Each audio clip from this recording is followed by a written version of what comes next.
ঢাকা-টাঙ্গাইল যমুনা সেতু মহাসড়ক দিয়ে রাজধানী ঢাকায় যাচ্ছে মানুষ, তবে কোথাও যানজটের সৃষ্টি হয়নি।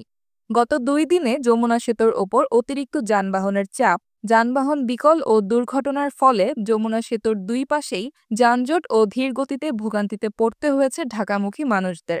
এদিকে যমুনা সেতুতে বেড়েছে টোল আদায়ের পরিমাণ। যমুনা সেতুতে গত 6 দিনে সেতুর ওপর দিয়ে মোট 2,40,152টি যানবাহন পারাপার হয়েছে। এতে টোল আদায় হয়েছে 16,79,47,300 টাকা।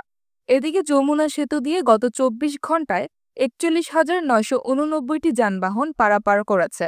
এতে টোল আদায় হয়েছে 3,28,20,200 টাকা। সোমবার 16 জুন সকালে যমুনা সেতু সাইট অফিসের নির্বাহী প্রকৌশলী আহসানুল কবির পাভেল এ বিষয়টি নিশ্চিত করেছেন।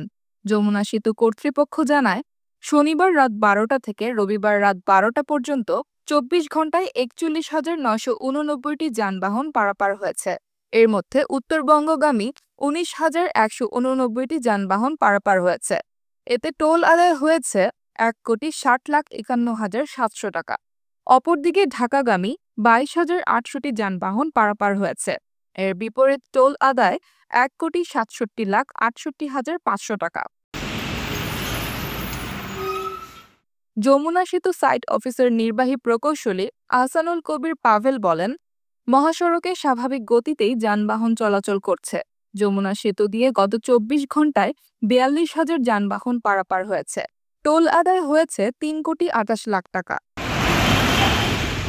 যমুনা সেতুর দুই পাশ দিয়ে 9টি করে মোট 18 বুথ দিয়ে যানবাহন পারাপার হচ্ছে। এছাড়া মোটরসাইকেলের জন্য দুই পাশেই 2টি আলাদা বুথ রাখা হয়েছে।